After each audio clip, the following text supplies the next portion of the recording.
Welcome back to the Healing Chamber Podcast. This is Layla Rose, and today we are discussing the High Priestess morning routine and what it means and how we can create one that's very unique to us and the purpose of it as well.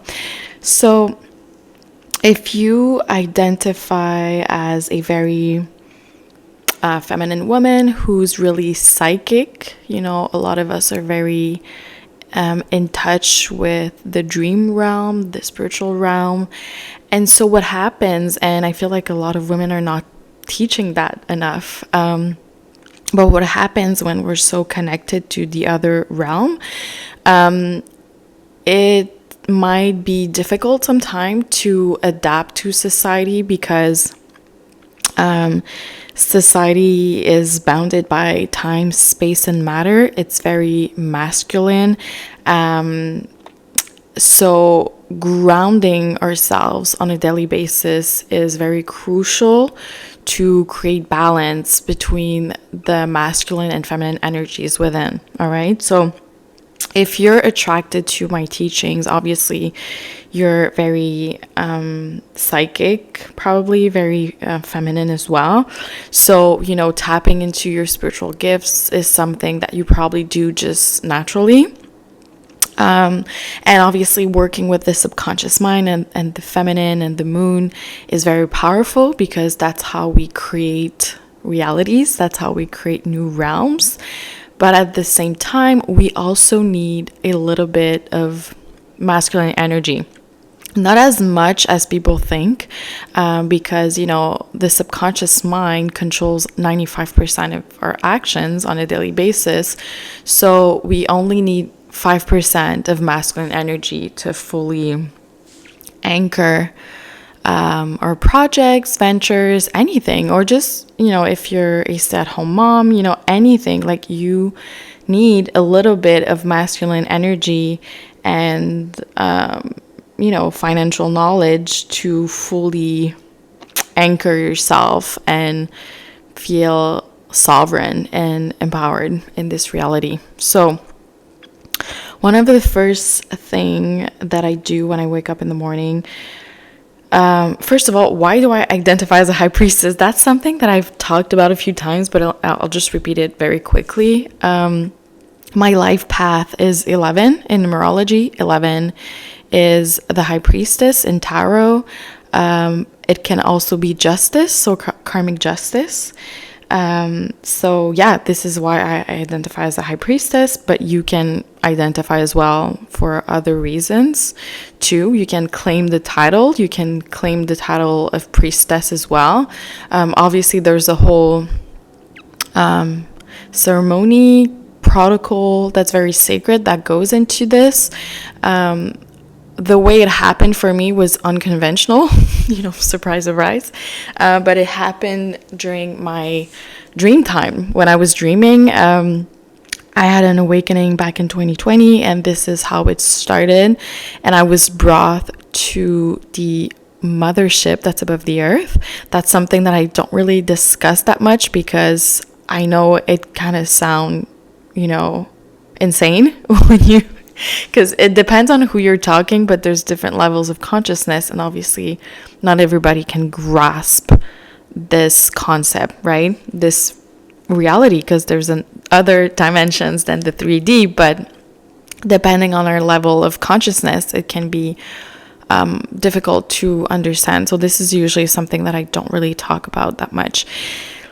So when it comes to my daily routine, of being a high priestess. So what I do is the first thing, I don't touch my phone because I don't want to get influenced by, because, I don't watch the news, but I don't want to be influenced even by TikTok or any social media.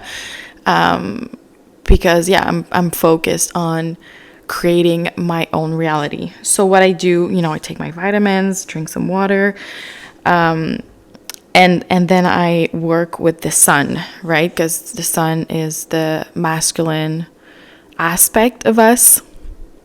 So what I do is I sit.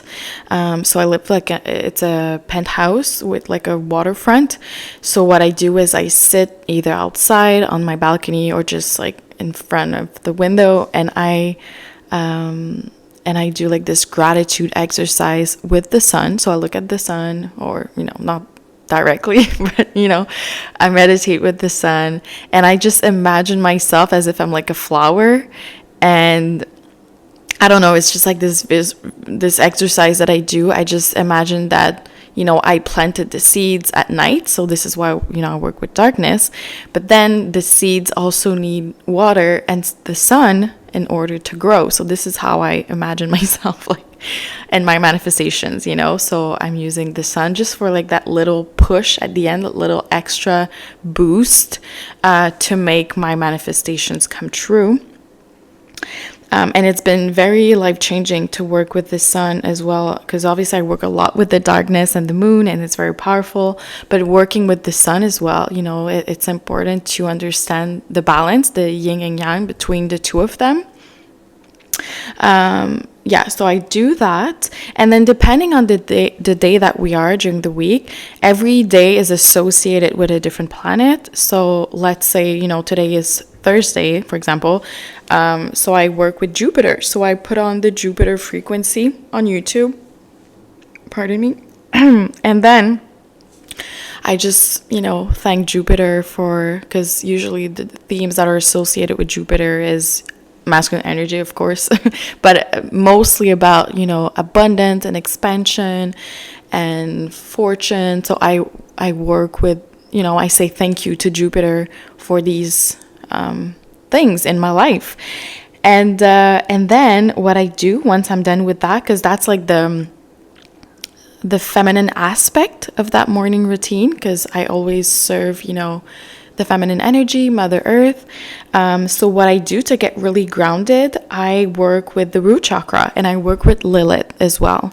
So for me, Lilith represent the earthly version of Mother Earth. So or Inanna, however you want to call her. So what I do is I, once again, call in Lilith, Inanna, and I work with the root. So I put on some root chakra frequency.